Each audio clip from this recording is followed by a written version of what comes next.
اور پھر کچھ چیزیں جو ہے وہ سامنے آئی ہیں، تو میں نے چاہا کہ ہم اپنے دوستوں کی خدمت میں جو ہے وہ کچھ ایسی اہم چیزیں پیش کریں کہ ہم سوچ بھی نہیں سکتے کہ ہم تحفظ ناموس رسالت قانون کے خلاف کھڑے ہوں گے، بلکہ ہم اپنے آپ کو مومن ہی اس وقت تک نہیں سمجھتے جب تک ہم رسول اللہ کی ناموس کا تحفظ جو ہے وہ نہیں کریں گے۔ تو میں یہ چاہوں گا کہ آپ بریفلی ہمارے جو ناظرین اور دوستان ذی وقار ہیں ان کو بتائیں کہ یہ اصل جو ہے وہ واقعہ اور اصل چیز جو ہے وہ یہ رپورٹ اور پنجاب سے ادھر آئی، اس کی تفصیل کیا ہے؟ حضرت صاحب، سب سے پہلے میں آپ کا شکریہ بھی ادا کرتا ہوں کہ آپ نے ہواؤں کے رخ پہ چلتے ہوئے اپنا موقف نہیں بنایا، بلکہ آپ نے قرآن کریم کی وہ آیت ان جاءکم فاسقم بنبأ فتبینوا ان تصیبوا قوما بجہالۃ فتصبحوا علی ما فعلتم نادمین کے مصداق ٹھہرتے ہوئے کہ اگر تمہارے پاس کوئی بھی فاسق کسی طرح کی خبر لے کے آئے تو اس کی پہلے تصدیق کرو، کہیں ایسا نہ ہو کہ تم نادانی میں کسی قوم کو نقصان پہنچا دو اور بعد میں تمہیں اس پہ ندامت ہو جائے۔ حضرت صاحب، میں ناظرین کی اور عام جو عوام ہے ان کی سہولت کے لیے کوشش کروں گا کہ جو قانونی پیچیدہ اصطلاحات ہیں وہ استعمال نہ کروں، بہت اچھا، سادہ سے الفاظ میں عام فہم انداز میں کوشش کروں گا کہ جناب کے توسط سے میں یہ مسئلہ سمجھا سکوں۔ حضور والا جس کیس کو لے کے پورے سوشل میڈیا کے تھرو پاکستان کے اندر ایک ہیجانی کیفیت جو ہے وہ پیدا کی گئی ہے، وہ اسلام آباد ہائی کورٹ کے جسٹس سردار اعجاز اسحاق صاحب کی عدالت میں چلنے والی ایک آئینی پٹیشن نمبر 2667/2024 ہے۔ حضور، وہ پٹیشن کیا تھی؟ وہ پٹیشن یہ تھی کہ کچھ لوگوں پہ الزام لگا ہے کہ پاکستان کے اندر ہونے والی جو سائبر بلاسفیمی ہے، یعنی سوشل میڈیا، فیس بک، واٹس ایپ، ٹویٹر، انسٹاگرام پہ جتنی بھی بلاسفیمی ہو رہی ہے اس کے پیچھے ایک گروپ ہے، راولپنڈی اسلام آباد کے اندر ایک گینگ ہے، اور اس الزام کی جو بنیاد ہے وہ اسپیشل برانچ کی ایک رپورٹ ہے جس میں کم و بیش 10-11 لوگوں کو نامزد کیا گیا ہے کہ یہ وہ لوگ ہیں جو اس پوری بلاسفیمی کے پیچھے ہیں۔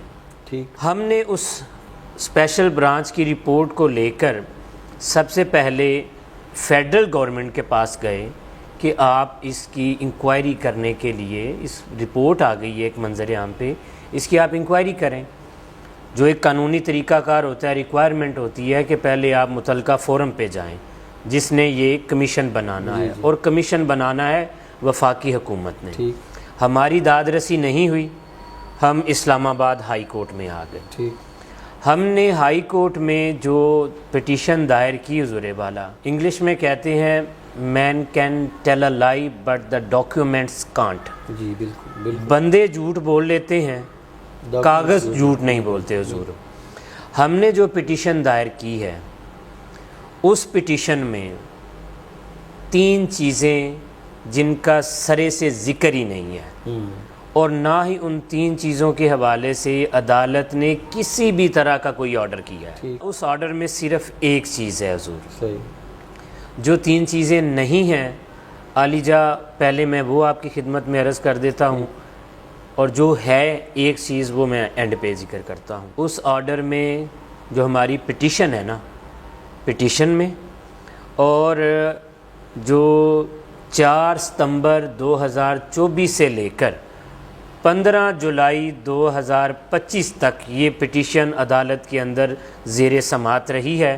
اس کی 42 سماعتیں ہوئی ہیں، اور ان 42 سماعتوں کے اوپر کسی ایک دن کے آرڈر میں جو 3 چیزیں نہیں ہیں ان میں سر فہرست عقیدہ ختم نبوت صلی اللہ علیہ وآلہ وسلم کے قانون کو کسی بھی طرح کی ترمیم، تنسیخ یا تبدیل کرنے کا کوئی آرڈر نہیں ہے۔ ٹھیک ہو گیا، ٹھیک ہو گیا۔ دوسرا، قانون ناموس رسالت صلی اللہ علیہ وآلہ وسلم یا قانون توہین مقدسات و مذہب کے حوالے سے جتنے بھی قوانین ہیں جو کہ تعزیرات پاکستان کے چیپٹر 15 میں دفعہ نمبر 295 سے لے کر 298 سی تک ہیں۔ ان قوانین میں کسی بھی طرح کی تنسیخ، ترمیم یا تبدیل کرنے کا کوئی ذکر نہیں ہے۔ ٹھیک۔ اور تیسری جو چیز ہے کہ جتنے بھی بلاسفیمی کے ملزمان ہیں، یعنی توہین مذہب، توہین مقدسات کے جتنے بھی 767 ملزمان پورے ملک کے اندر ہیں، 348 FIRوں کے اندر، ٹھیک، کسی ایک بھی ملزم کو ضمانت پہ رہا کرنے کا، کسی ملزم کو بری کرنے کا، کسی ملزم کو جسے سزا ہو چکی ہے نیچے اس کی سزا ختم کرنے کا، یا کسی ملزم کے ٹرائل کو روک دینے کا آرڈر کسی پیشی پہ ہائی کورٹ نے نہیں کیا۔ صحیح۔ یہ وہ 3 چیزیں حضور والا جو اس پوری پروسیڈنگ کے اندر نہیں ہیں۔ میں جھوٹ بول سکتا ہوں آپ کو قائل کرنے کے لیے، اپنے موقف کو مضبوط کرنے کے لیے۔ میرے پاس اسلام آباد ہائی کورٹ کی 4 ستمبر جس دن یہ پٹیشن دائر ہوئی ہے، 4 ستمبر 2024 سے لے کر 15 جولائی 2025 تک کی ساری آرڈر شیٹ اٹیسٹڈ میں اس وقت آپ کے سامنے لے کے آیا ہوں۔ اگر کسی دن کسی بھی آرڈر شیٹ پہ یہ لکھا ہو کہ یہ ان 3 چیزوں کا ذکر بھی مل جائے تو حضور میں مجرم ہوں۔ ٹھیک ہو گیا۔ اور جو ہماری پٹیشن ہے، جو ہماری پٹیشن کی پریئر ہے، جو ہم نے استدعا کی ہے، درخواست کی ہے عدالت کے اندر، وہ صرف اور صرف یہ تھی کہ اسپیشل برانچ پنجاب کی جو رپورٹ آئی ہے اس کی انکوائری کرنے کے لیے ایک با اختیار آزاد کمیشن کا تعین کیا جائے، تشکیل کی جائے، اور عدالت نے صرف اسی حد تک رہی ہے۔ دیگر چیزوں کو حضور والا کسی جگہ پہ ٹچ نہیں کیا گیا۔ صحیح، بالکل۔ نہ ہی کوئی عدالت کا یہ اختیار ہے کہ وہ یہ کام کر سکے، نہ ہماری یہ استدعا تھی۔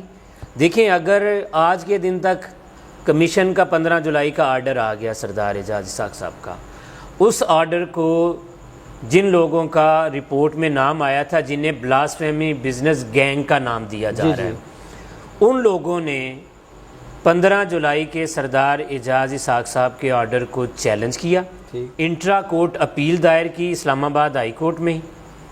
ہائی کورٹ کے 2 ججز پہ مشتمل DB جسے ڈویژنل بینچ کہتے ہیں، انہوں نے سردار اعجاز اسحاق صاحب کے اس آرڈر کو وقتی طور پہ معطل کر دیا۔ ختم نہیں ہوا، معطل کر کے، یا جسے سادہ زبان میں سٹے کہتے ہیں، سٹے دے دیا ہے، اور ہمیں نوٹس ملا ہے 1 اکتوبر کی اگلی ہیرنگ ہے اس کی، آپ آئیں اور اپنے کیس کو بیان کریں کہ کیوں کمیشن بنایا جائے، جبکہ ہم بادی و نظر میں یہ دیکھ رہے ہیں کہ کمیشن نہیں بننا چاہیے۔ ضرور ہم جائیں گے، ہم جج صاحب کے سامنے گزارشات رکھیں گے کہ کمیشن بنانا کیوں ضروری ہے، لیکن ابھی تک کمیشن بنا نہیں حضور والا۔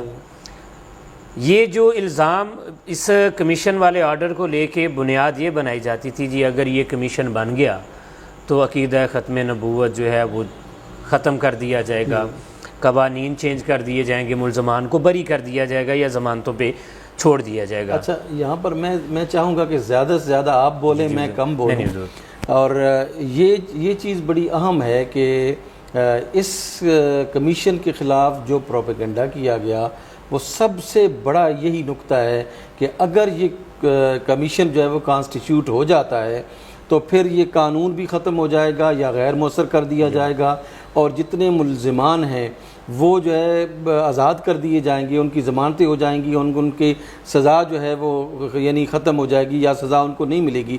ایک آپ کے حوالے سے ایک بہت بڑا جو الزام میں اسے کہوں، کیونکہ میری سامنے تو الزام ہی ہے ابھی تک، وہ یہ ہے کہ آپ کے جو مخالفین ہیں وہ یہ کہتے ہیں کہ تنبولی صاحب جو ہے بعض ایسے لوگوں کی وکالت کر رہے ہیں جن کو سزائیں ہو چکی ہیں، اور ان سزاؤں کو جو ہے وہ ختم کروانے کے لیے یہ کام جو ہے وہ کر رہے ہیں، حالانکہ فرانسک رپورٹس اور جتنی بھی ہے وہ تمام کی موجودگی میں ججز نے جو ہے ان کو سزائیں دی ہیں، اور تنبولی صاحب جو ہے وہ ان کے یعنی وکیل کے طور پر جو ہے وہ کھڑے ہیں جن کو سزائیں ہو چکی ہیں۔ اس حوالے سے بھی حضور جو آپ کے سوال کا آخری حصہ ہے میں اس پہ آخر میں آؤں گا. جو پہلے والی باتیں ہیں کہ جی قانون میں ترمیم ہو جائے گی. حضور یہ تو اسلام آباد ہائی کورٹ کے ایک سنگل جج کا فیصلہ تھا نا, سردار اعجاز اسحاق صاحب کا کمیشن بنایا جائے. میں ایز اے چیلنج کہہ رہا ہوں, یہ سپریم کورٹ آف پاکستان کے اس وقت 34 جج صاحبان ہیں.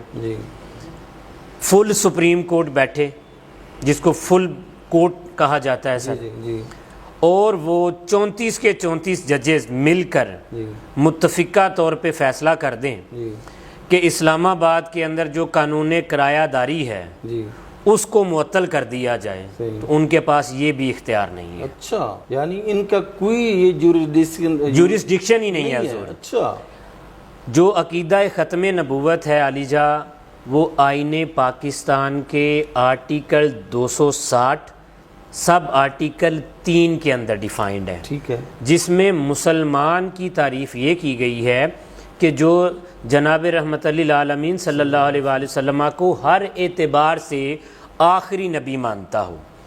تو اگر آپ نے عقیدہ ختم نبوت سے متعلق قانون کو چینج کرنا ہے تو اس کے لیے آپ کو آئینی ترمیم کرنی پڑے گی. اور سپریم کورٹ یا ہائی کورٹ کا کوئی جج آئینی ترمیم کرنے کا اختیار نہیں رکھتا. آئینی ترمیم کے لیے آپ کو پارلیمنٹ کی 2/3 میجورٹی چاہیے حضور. تو یہ الزام صرف اور صرف بکواس کے علاوہ اور کچھ نہیں ہے. اچھا, اس پر ایک اور یہ کیا جاتا ہے کہ عدالت اگر جو ہے وہ اس کے حوالے سے اس طرح فیصلہ دے دیتی ہے تو پارلیمنٹ کے لیے بھی پھر آسانی ہو جائے گی کہ وہ ترمیم جو ہے وہ کر سکے. اس کو کہاں تک سر عدالت نے ابھی کیا آرڈر دیا ہے کہ وہ جو رپورٹ آئی ہے, اگر میں مثال کے طور پہ کہتا ہوں زورے والا, یہ ثابت ہو جاتا ہے, یہ والا ورژن میں بعد میں پیش کرتا ہوں, جو کمیشن بن جاتا ہے اس نے سب سے پہلے اس رپورٹ کو دیکھنا ہے پہلے کہ کیا واقعی یہ ایسی کوئی رپورٹ حکومت کے کاغذوں میں ہے بھی کہ نہیں, یا کسی نے ویسے ہی باہر کسی صحافی نے بیٹھ کے شوشہ چھوڑا ہے اور اس کو لے کر جو ہے پاکستان کے اندر ایک کوہرام مچا دیا گیا ہے. پہلے اس کی اتھینٹسٹی کو چیلنج کیا جائے گا. بھائی اوریجنل ڈاکیومنٹ لے کے ہیں, اگر کہتے ہیں جی اوریجنل ڈاکیومنٹ تو ہے کیوں نہیں, تو بکواس ہے حضور, کمیشن کی کارروائی وہیں پہ ختم. اس سے آگے کمیشن نے جانا ہی نہیں ہے.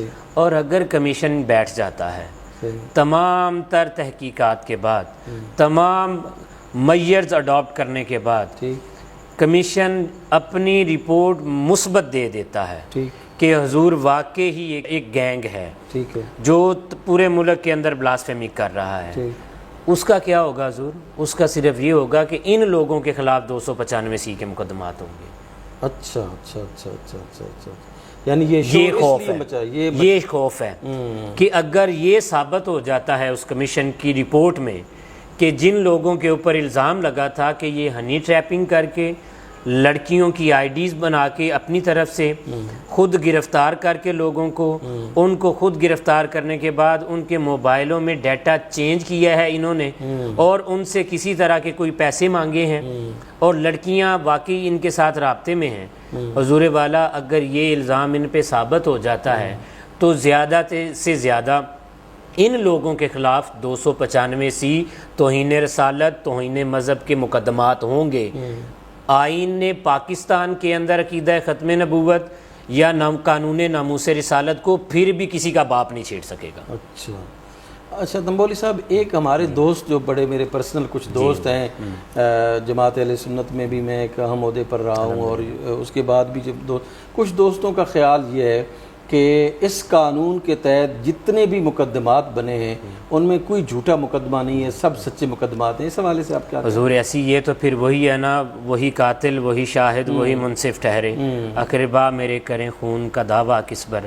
جو بندہ قتل کا کیس بھی کرواتا ہے وہ کہتا ہے جی 100% ٹھیک ہے, وہ تو نہیں کہے گا یہ کیس غلط ہے. اگر یہ سارے کیسز اتنے مضبوط ہیں حضور, تو یہاں تو الزام ہی یہ ہے کہ FIA کے کچھ ملازمین اس گینگ کی سربراہی کر رہے ہیں. تو یہ پھر جس طرح کا طریقہ کار اڈاپٹ کرتے ہیں کہ بندے کو پکڑا, ٹیکنیکل رپورٹ فارنزک بنا لی, اس کے موبائل سے تصویریں لے لیں. حضور اس اعتبار سے ہوتی ہے یہ 770 کے 770 بندے جو ہیں سزائے موت ہوگی. جی آپ نے کوئی بھی دعویٰ کرنا ہے تو آپ تو یہ نہیں کہیں گے کہ میرا کیس جھوٹا ہے. جی جی میں کہوں گا جو میرے خلاف کیس ہوا ہے, میں تو یہ نہیں کہوں گا ہاں بالکل درست ہے, جیسے ان کے خلاف ابھی تک ہے. جب ہم یہ کہہ رہے ہیں کہ یہ ہے پوری بلاسفیمی کے پیچھے, پھر آپ اس کو بھی مان لیں حضور.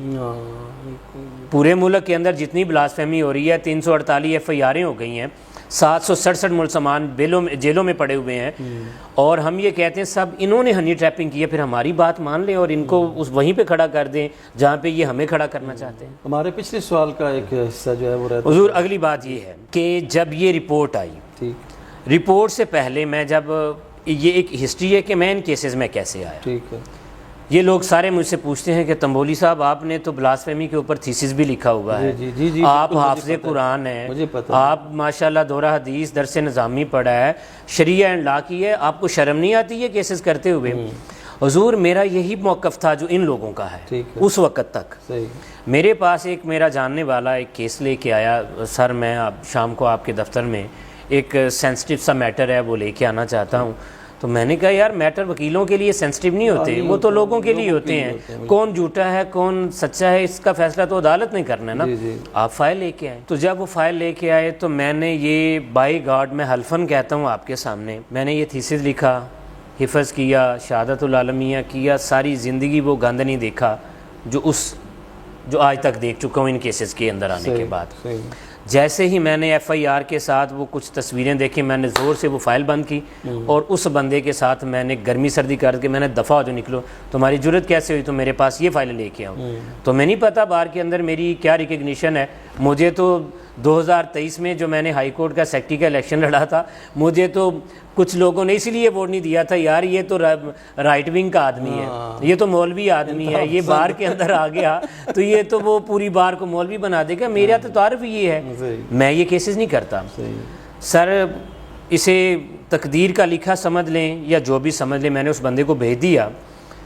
اسی دن مجھے میرے اسلامی یونیورسٹی کے ہماری ایک رائیول پارٹی تھی اسٹوڈنٹ میں, تو ان کے ایک دوست نے مجھے کال کی اور مجھ سے یہ سوال کیا, تنبولی صاحب یہ بریلوی بھی گستاخ رسول ہوتے ہیں؟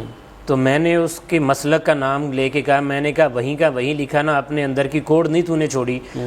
وہ جو گستاخ رسول ہو وہ کہاں بریلوی ہوتا ہے؟ بالکل ٹھیک ہے. جناب نوح علیہ السلام کو اللہ تعالیٰ نے فرمایا تھا انہ لیس من کا, جو نبیوں کا گستاخ ہو وہ تو اللہ تعالیٰ اسے سیدوں کی لسٹ سے نکال دیتا ہے, آل نبی نبوت سے نکال دیتا ہے. ہم بریلوی نہیں گستاخ رسول ہوتے, نہیں ہو سکتا. اس نے کہا حضور ایک میٹر آپ کے پاس بھیج رہا ہوں وہ ذرا دیکھ لیں.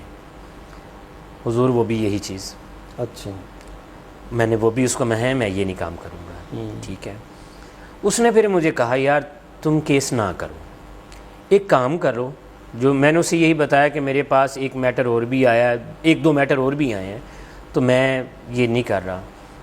اس نے کہا تم ایک کام کرو, یہ تینوں فائلیں ملا کے نا ذرا ایک بار فائلیں دیکھ لو, تمہارا تھیسس ہے, تمہاری ریسرچ ہے, نہ کرنا کیس, لیکن کم از کم تمہیں پتہ تو کہ آج کل سوشل میڈیا پہ کیا ہو رہا ہے. حضور میرے ذہن میں خیال آیا چلیں لیٹ سی یار ڈاکومنٹ دیکھنے میں کیا حرج ہے. میں نے تینوں لوگوں کو بلا لیا کہ آپ وہ فائلیں لے کے آ جائیں. حضور وہ فائلیں میرے پاس آئیں نا جی, تو ان تینوں FIRوں کے اندر 3 چیزیں کامن تھیں. اچھا جی. نمبر 1, جو بندہ FIR کروا رہا ہے اس کا نام کچھ اور ہے, لیکن فیس بک پہ جس ID کے ذریعے اس نے ملزم کو گرفتار کروایا ہے یا FIR کروائی ہے وہ اس نے لڑکی والا نام استعمال کیا ہوگا. اچھا. یہ پہلی بات تھی حضور.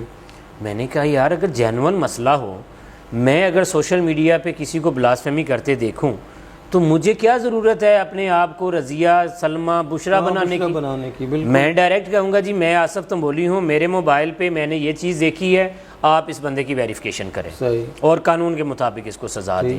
لیکن یہاں معاملہ کیا ہے, میں ایز اے چیلنج کہہ رہا ہوں حضور, 348 FIRوں کے اندر تمام 90% کیسز وہ ہیں جن میں مدعی لڑکی بنا ہوا ہے اچھا، اور پیچھے وہ لڑکا ہے اصل یہ آپ واقعی میں حلفاً کہہ رہا ہوں، میں صرف 2 ایف آئی آروں کا آپ کو بتاتا ہوں. اچھا. یہ جو اس گینگ کے سربراہ ہیں جن کا نام اس گینگ کے اندر راؤ عبدالرحیم رکھا گیا ہے کہ وہ اس گینگ کے سربراہ ہیں، انہوں نے 2 ایف آئی آریں کروائی ہوئی. اچھا جی. ایک ایف آئی آر نمبر ہے 73/22 73/2022 راول پنڈی کی ایف آئی آر ہے. راؤ صاحب اس کے اندر مدعی ہیں اور انہوں نے فیس بک آئی ڈی استعمال کی ہے ایمان بی بی بن کے. اچھا جی. اور جو اسلام آباد کے اندر انہوں نے 73 اسلام آباد کی ہے، 119/22 ہے نا وہ راول پنڈی کی ہے. راول پنڈی والی ایف آئی آر میں یہ مدعی ہیں ایمان بی بی کے نام سے، اور جو 73/22 ہے اسلام آباد کی اس میں یہ بسمہ بی بی بنے ہوئے ہیں. تو مولوی صاحب میں اس کو ریپیٹ کرتا ہوں برائے کرم، میں تو بالکل ہل گیا ہوں، سچی بات ہے، مجھے یہ حقیقت اور تمام کیسز میں ایسا ہے 348 کیسز جو ہیں لڑکے ہیں جی، اصل میں لڑکے ہیں، لیکن جو ایف آئی آر کروائی ہے وہ لڑکی کا نام بن کے سما 348 ایف آئی آر. یہ آپ واقعی میں حضور ود ڈاکیومنٹس جناب کو یہ پروڈیوس کر سکتا ہوں. 348 کیسز میں خواتین نے یہ ایف آئی آرز کرائی ہیں. اصل پیچھے بندہ ہے، جو بھی ہے اصل بندہ ہے، میں سمجھ گیا ہوں، لیکن ایف آئی آر کرانے والی خواتین جو سوشل میڈیا استعمال کیا گیا نا، سوشل میڈیا پہ نام میں آصف تنبولی ہوں ویسے جو پوری کاروائی کے پیچھے ہوں، لیکن فیس بک پہ میں نے خاتون کا نام استعمال نہ کے اس کو ٹریپ کیا ہوا ہے. یہ حضور میرے محترم ناظرین اور دوستان ذی وقار، یہ آپ دیکھ لیں کہ میرے پاس کچھ دوست جو ہے وہ آئے تھے اور انہوں نے کہا تھا کہ وہ بالکل درست اور صحیح کیسز ہیں. مجھے اس بات کی انفارمیشن نہیں تھی کہ 348 کیسز جو ہیں ان کے پیچھے جو بھی ہے، لیکن ایف آئی آرز جو ہے وہ خواتین کے نام سے جو ہے وہ کروائی گئی. یہ کتنا بڑا ظلم ہے اور کتنی بڑی زیادتی ہے ناموس رسالت کے ساتھ اور تحفظ ناموس رسالت قانون کے ساتھ. اور اس کے اندر حضور ہوتا کیا ہے، یہ بھی میں اگلا چیلنج آپ کو کرنے لگا ہوں. ان میں سے کسی ملزم کو ایف آئی اے نے گرفتار نہیں کیا، کسی ایک کو بھی ایف آئی اے نے گرفتار نہیں کیا. اچھا، یہ گینگ نے سارے کے سارے بندے گرفتار. اچھا، میں آپ کے سامنے بیٹھا ہوں، جو ہم نے ہائی کورٹ کے اندر کچھ ویڈیوز چلائی تھی کہ ایک ایمان بی بی نام کی عورت ہے جو اصل میں نظر بھی آ رہی ہے ایمان بی بی، وہ لیا پہ جا رہی ہے لیا کے ملزم کو گرفتار کروانے کے لیے. اچھا. اور اس کو گرفتار کر رہے ہیں اس گینگ کے لوگ، اس میں ایف آئی اے کا ایک بندہ بھی نہیں ہے. یہ ہم نے ویڈیو ثبوت عدالتوں کے اندر چلائے. تو مولوی صاحب میرے پاس بھی جو کچھ لوگ آئے تھے انہوں نے یہی کہا ہم خود گرفتار کروا رہے ہیں. جی یس سر. تو میں یہ سمجھنے سے قاصر تھا کہ یہ سلسلہ کیا ہے، یعنی یہ کیوں خود اتنا ان کو اس سے پہلے تو کبھی ایسا نہیں ہوا. پھر خواتین اگر یہ ایف آئی آرز کرانا شروع ہو جائیں، جیسا کہ یعنی پس پردہ میں نہیں دیکھتا کہ کون ہے، میں یہ دیکھ رہا ہوں کہ ایف آئی آر کرانے والا مرد ہے یا عورت ہے، تو خواتین کا اس معاملے سے کیا تعلق بنتا ہے کہ وہ ایف آئی آر جو ہے حضور ایف آئی آر خاتون کروا سکتی ہے، کوئی امرمان. اگر عورت نے اصل اپنے نام سے آئی ڈی بنائی ہے، خاتون ہی ہے وہ، اور اس کے سامنے کوئی بلاسفیمی آتی ہے، یہ کوئی قانون اس کو منع نہیں کرتا کہ قانون درست ہے آپ کی. لیکن مرد ہو، پیچھے ہو مفتی گلزار نعیمی صاحب اور فیس بک آئی ڈی استعمال کر رہے ہوں بسمہ بی بی کے نام سے، اور لوگوں کو ٹریپ کر رہے ہوں کہ آؤ پنڈی اسلام آباد آؤ، ہم ڈیٹ مارتے ہیں، میں تمہیں اسپین لے کے جاتی ہوں، فلاں کرتی ہوں، میں آپ کو بلا لوں اور گرفتار کروں آپ کو خود مردوں کے توسط سے، اور آپ کا موبائل اپنے پاس رکھ لوں، تو حضور یہیں پہ اس سارے کیس کی جو اتھینٹیسٹی ہے وہ ختم ہو جاتی ہے. کہ آپ نے جب موبائل میرا لے لیا ہے تو اللہ بہتر جانتا ہے کہ آپ نے میرے موبائل کے اندر کیا ڈیٹا ہے. اب یہاں سے دیکھیں جو یہ چیلنج کرتے ہیں نا کہ جی فرانزک ہوئی ہے، حضور ایسی صورت میں آپ یوگنڈا کی کسی لیبارٹری سے بھی فرانزک کروائیں گے نا تو پازیٹیو ہی آئے گی، کیونکہ جب آپ نے اس کے اندر کوئی اونچ نیچ کی ہوئی ہے، مجرموں کے ہاتھ میں جب جو ہے نا وہ ڈیوائس چڑھ جاتی ہے، تو ان کو ڈر صرف اس چیز کا ہے جو کہ یہ ایکسپوز بھی ہو گئے تھے ہائی کورٹ کے اندر A to Z، جو اس اسپیشل برانچ کی رپورٹ میں الزامات لگائے تھے، ہم نے ود پروف یہ ساری چیزیں جب عدالت میں لگا دی تھیں. اب ان کا ڈر صرف یہ ہے کہ اگر کمیشن، میں آپ کو چیلنج کر رہا ہوں، میری سر میں بڑی چھوٹی اوقات ہے، میں ایک بڑے ہمبل بیک گراؤنڈ سے تعلق رکھتا ہوں. وہ پنجابی میں کہتے ہیں نا کیا پیدی کا شوربہ. میری تو اتنی اوقات بھی نہیں ہے کہ میں یہ بات کر سکوں. میرے جیتے جی عقیدہ ختم نبوت کو کسی کا باپ بھی چینج نہیں کر سکتا. ناموس رسالت صلی اللہ علیہ وسلم کے قانون کو کسی کا باپ بھی نہیں چینج کر گیا. جس دن یہ قانون چینج ہوا سمجھیے گا تنبولی مر چکا ہے, یا تنبولی کی لاش جو ہے وہ ہڈیوں کے ٹکڑے بنے ہوئی ہیں. یہ قانون میں چینج نہیں کرنے دوں گا, اور نہ ہی اس پٹیشن کے اندر نہ ہی کسی اور ایکٹیویٹی میں یہ قانون چینج ہوگا. ان کا ڈر کیا ہے حضور؟ ان کا ڈر صرف یہ ہے جس کی وجہ سے اب انہوں نے سوشل میڈیا میرے اوپر ذاتی اٹیک کر رہے ہیں. میرے قریبی دوستوں سے, میرے رشتہ داروں سے جن کے ساتھ میرا دہائیوں کا تعلق ہے, ان کو جا کے میرے خلاف جو ہے وہ پوسٹیں لگوا رہے ہیں کہ جی ہمارا اس سے تعلق نہیں. ان کا ڈر صرف یہ ہے اگر کمیشن بن گیا, کمیشن نے یہ رپورٹ فائنل دے دی ان کے خلاف 295 سی ہونی ہے حضور. اچھا تو مولوی صاحب, ایک جو مجھے سننے میں آ رہا ہے کہ کچھ کراچی میں, سندھ میں, یعنی کہ پنجاب میں اور اسلام آباد میں کچھ لوگوں کی ضمانتیں ہوئی ہیں اور ضمانتیں ہونا شروع ہو گئی ہیں.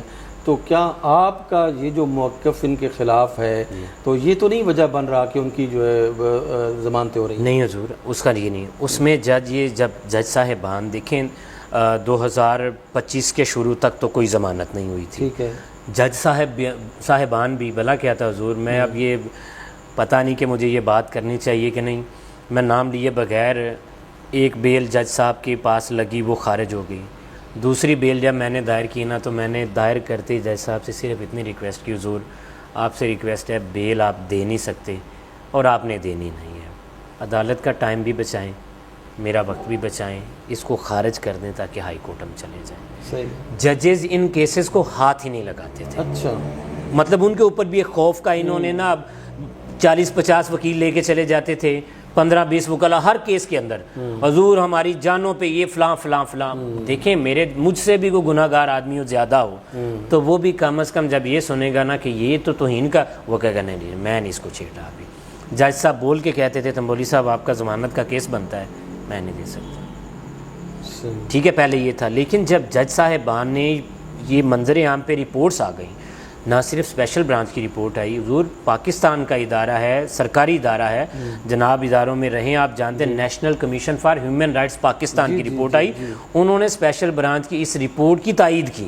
اچھا ٹھیک ہے. اب اگلی سب سے بڑی پرابلم جس سے ان لوگوں کو تکلیفیں اٹھی وہ یہ ہے کہ حضور جب یہ رٹ دائر ہو گئی, گورنمنٹ آف پاکستان کو نوٹس چلا گیا, سرکاری وکیل صاحب عدالت میں پیش ہوئے, 31 جنوری کا آرڈر ہے, میرے پاس ہے, نیٹ پہ اویلیبل ہے, پبلکلی یہ ساری کوئی بھی بندہ دیکھ سکتا ہے.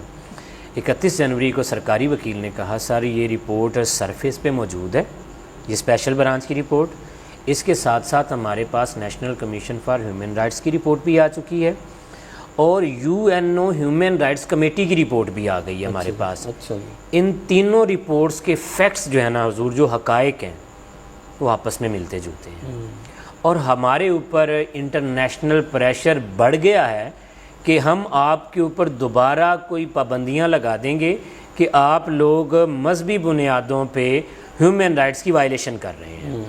تو جناب والا حکومت پاکستان اس معاملے میں بڑی کنسرنڈ ہے کہ مذہب کو لے کر اگر اتنا کوئی بھی شخص گنونا کاروبار کر رہا ہے اور لوگوں کی زندگیوں کو جیرن بنا رہا ہے تو حکومت پاکستان کمیشن بنانے کے لیے تیار ہے. یہ حضور ان کی سٹیٹمنٹ ہے. یہ ہائی کورٹ کے اندر سٹیٹمنٹ دی وکیل نے, اور ساتھ میں یہ کہا کہ لارڈشپ ہم آپ سے صرف اتنی سی گائیڈ لائن چاہتے ہیں کہ جو کمیشن ہم بنائیں اس کمیشن کے اندر کون کون سے افراد ہوں. تو جج صاحب نے آرڈر میں کیا کہ چونکہ یہ پریروگیٹو ہے گورنمنٹ کا کہ وہ کمیشن بنائے, چونکہ گورنمنٹ نے مجھ سے گائیڈ لائن مانگی ہے تو یہ میرا اوپینین ہے کہ اس کمیشن کے اندر سپریم کورٹ یا ہائی کورٹ کا ایک ریٹائرڈ جج ہونا چاہیے, FIA کا ایک ایسا ریٹائرڈ سینئر آفیسر ہونا چاہیے جس کے پاس تفتیش کا اور تحقیق کا وسیع تجربہ ہو, تیسرے نمبر پہ ایک ایسا مذہبی عالم دین ہونا چاہیے جو ان کیسز کی نوعیت سمجھتا ہو, بلاسفیمی سے متعلقہ قوانین کو سمجھتا ہو, اور چوتھا IT ایکسپرٹ ہونا چاہیے. یہ 4 لوگوں پہ مشتمل آپ کمیشن بنا کے رپورٹ عدالت میں جمع کروا دیں. حضور اتنی سی بات جب کی تو انہی اس کے ایک وکیل صاحب قاضی عادل عزیز صاحب ان کا نام ہے، اس وقت وہ اسلام آباد بار کونسل کے وائس چیئرمین تھے، وہ کھڑے ہوئے تو جج صاحب نے ان سے ایک سوال کیا کہ قاضی صاحب یہ بتائیں کہ ان لوگوں کا کیا موٹیو ہوگا یہ جو بلاسفیمی کر رہے ہیں، اتنی تعداد میں یہ بڑھتا جا رہا ہے، یہ دن بدن کم تو نہیں ہو رہا؟ اس نے کہا حضور ان کو نا اسرائیل اور فرانس سے فنڈنگ آتی ہے، صحیح، اور اس وقت پاکستان میں 10 سے 12 لاکھ لوگ ہیں جو بلاسفیمی کر رہے ہیں اچھا، سوشل میڈیا کے اوپر۔ تو جج صاحب نے کہا کہ قاضی صاحب یہ آپ کے لیے بڑی مشکل ہو جائے گی اگر آپ 10-12 لاکھ لوگوں کی فارن فنڈنگ نہ ثابت کر سکیں تو پھر تو مجھے یہ بھی چیک کرنا چاہیے کہ کیا واقعی پاکستان کے اندر کوئی فارن فنڈنگ ہو رہی ہے جو بلاسفیمی کروا کے پاکستان کے اندر کیاس کی صورتحال پیدا کر رہی ہے۔ تو پھر تو میں یہ کمیشن اگر بنتا ہے تو وہ یہ TOR بھی ہونا چاہیے کہ فارن فنڈنگ کے ایلیمنٹ کا بھی جو ہے وہ جائزہ لیا جائے کہ کون سا ملک ہے جو پاکستان کے مسلمانوں کو، حافظوں کو، قاریوں کو گستاخ رسول بنا رہا ہے اور فنڈنگ دے رہا ہے۔ تو قاضی صاحب میں یہ TOR بنا دوں؟ انہوں نے کہا جی حضور بنا دیں، میں آپ کا شکر گزار ہوں۔ یہ ورڈنگ حضور عدالت کے اس فیصلے میں لکھی ہوئی ہے۔ اب میری استدعا یہ ہے آپ کے توسط سے پٹیشن ہم نے دائر کی کمیشن بنانے کے لیے، گورنمنٹ آف پاکستان کے وکیل نے عدالت میں آ کے اپنی تائیدی بیان دے دیا، اس کو کہتے ہیں کنسنٹ دے دی کہ جناب ہمیں کمیشن بنائے جانے پہ اعتراض نہیں ہے، ہمیں گائیڈ لائن دے دیں، وہ بھی ہو گئی۔ ان لوگوں کے وکیل نے عدالت کے اندر کھڑے ہو کے TOR بھی بنا کے دے دیے، حضور آپ یہ TOR بھی لے لیں۔ آج کس منہ سے یہ کہتے ہیں کہ کمیشن نہیں بننا چاہیے؟ جب فارن فنڈنگ کی بات ہوئی تو آپ پر بھی کچھ لوگوں کا مجھے اوپر الزام آ گیا کہ کچھ جو NGOs اور پاکستان کی آپ ان کے پینل پہ ہیں اور ان کے ایجنڈے کو آگے بڑھانے کے لیے آپ جو ہے نا یہ کام کر رہے ہیں، تو اس سلسلے میں بھی ہم چاہیں کہ وضاحت ہو۔ حضور میرا میزان بینک F8 مرکز برانچ کے اندر بینک اکاؤنٹ ہے میرا، ٹھیک، میرا نام آصف علی ہے، ولد حاجی غلام رسول، میرا اسلام آباد کا ایڈریس اس پہ فلیٹ نمبر 5 فرسٹ فلور ملک پلازا F8 مرکز لکھا ہوا ہے۔ ٹھیک، یہ اکاؤنٹ لے لیں 0321555690، یہ میرا ایزی پیسہ اکاؤنٹ ہے، جیز کیش اکاؤنٹ ہے، یو پیسہ اکاؤنٹ ہے بنے ہوئے ہیں میرے بینک میں، میرے ایزی پیسہ اکاؤنٹس میں۔ میں حضور لاکھوں کروڑوں کی بات نہیں کرتا، $5 کی ٹرانزیکشن ثابت کر دیں جو کسی فارن ایلیمنٹ نے یا کسی NGO نے یا کوئی ایسا ایجنڈا رکھنے والے ممالک نے اگر میرے پاس بھیجی ہوں تو جو چور کی سزا وہ میری سزا۔ حضور کلائنٹوں سے میں نے فیس لی ہے، دیکھیں آپ کا حق ہے، میرے پاس کسی کی زمین پہ قبضے کا کوئی کیس آئے گا میں اپنے اسے فیس لوں گا، کسی کا قتل ہوگا میں فیس لوں گا، جب میں پروفیشنلی ان کیسز میں ہوں تو میں نے فیس لی ہے، فیس میرا حق ہے۔ یہ کہ میرے اوپر الزام لگاتے ہیں جس نے گاڑی لے لی فلاں کر لیا، حضور گاڑی آپ جانتے ہیں میں آپ کے پاس پچھلے کوئی 20 سال سے آپ کا تعلق محبت بھرا ہے، یہ جو گاڑی ہے یہ میں نے 2020 میں لی تھی، اور یہ کیس پہلا جو میرے پاس ہے وہ تو 2023 میں آیا۔ یہ میں یہ کہتا ہوں کہ اوپن چیلنج ہے، میں اپنا اکاؤنٹ دیتا ہوں، اس گینگ کے سارے لوگ اور ان کے وکیل جو آج تک پیش ہوئے ہیں وہ اپنے اکاؤنٹ دیں، دودھ کا دودھ پانی کا پانی نکل آئے گا۔ یہ بہت بڑا چیلنج ہے ناظرین اکرام، دوستان ذی وقار، تنبولی صاحب کہہ رہے ہیں میں اپنے اکاؤنٹ دیتا ہوں، ان سے اپنے اکاؤنٹ لیں، پتہ چل جائے گا کہ کہاں جو ہے وہ کون خطا پر ہے اور کون سوء استفادہ کر رہا ہے اس قانون کا۔ میں یہ سمجھتا ہوں کہ دیکھیں ہم مسلمان ہیں، ہم رسول اللہ صلی اللہ علیہ وآلہ وسلم کی ذات پر مر مٹنے والے لوگ ہیں، اور ہم اپنی ایمان کی معراج اسی کو سمجھیں گے کہ ہم رسول اللہ کی محبت، آپ کے عشق میں جو ہے جان قربان کر دیں۔ میری ذاتی خواہش اور میں یہ چاہتا ہوں کہ یہ جو قانون ہے تحفظ ناموس رسالت کا، اس پر کسی قسم کی بھی ایسی انگلی نہیں اٹھنی چاہیے جس سے کسی کو موقع ملے اس میں ترمیم کرنے کا یا اس میں کوئی بھی تبدیلی کرنے کا۔ تو میں یہ سمجھتا ہوں کہ یہ ایک بڑا ایشو ہے اور ہمیں قبول کرنا چاہیے کہ غلط ایف آئی آرز جو ہے، ناجائز ایف آئی آرز اس قانون کے تحت کاٹی گئی ہیں اور اس سے سوء استفادہ کیا جا رہا ہے۔ اب فیصلہ آپ کے پاس ہے۔ جو سوالات مجھ سے کیے گئے، میں نے محترم آصف علی تنبولی صاحب ایڈوکیٹ کو یہاں پر زحمت دی، ان کی محبت ہے، ان کا پیار ہے کہ وہ تشریف لائے۔ ہم نے تمام چیزوں پر جو ہے وہ کھل کر بحث کی ہے۔ ہمیں آپ کا جو ہے وہ جواب ہیں، آپ کا تبصرہ ہے، آپ کا جو کچھ بھی ہے، جب یہ ہمارا پروگرام جو ہے وہ اپلوڈ ہوگا تو ہم چاہیں گے کہ آپ اپنی سجیشنز، آپ اپنے اعتراضات جو ہے وہ مزید ہمیں بتائیں تاکہ ہم پھر ایک اور پروگرام کے ساتھ آپ کی خدمت میں حاضر ہوں۔ ہم کوئی اس حوالے سے بھی پروفیشنل نہیں ہیں، لیکن ہم اس اسپیسیفک قانون کے تحت ہم جو ہے وہ ہر وقت آپ کی خدمت میں ہیں اور انشاءاللہ تعالی حق کے ساتھ کھڑے رہیں گے۔ اور ان تمام دوستوں کو میں عرض کرنا چاہتا ہوں کہ اللہ سبحانہ و تعالی نے ہمیں جرأت عطا فرمائی ہے کہ ہم حق کے ساتھ کھڑے ہوں گے اور انشاءاللہ تعالی حق کے ساتھ ہی کھڑے ہوں گے اور حق پر ہی اللہ سے دعا کرتے ہیں کہ موت آئے۔ تنبولی صاحب آپ کا بہت بہت شکریہ، آپ نے ٹائم عنایت فرمایا، اور ناظرین آپ کا بھی شکریہ۔ اس تھوڑا لمبا انٹرویو ہے لیکن میں یعنی ضرور مجھے یقین ہے کہ آپ اس کو اول سے لے کر آخر تک دیکھیں گے اور پھر اپنا انالیسس بھی جو ہے وہ ہمیں بتائیں گے۔ بہت شکریہ۔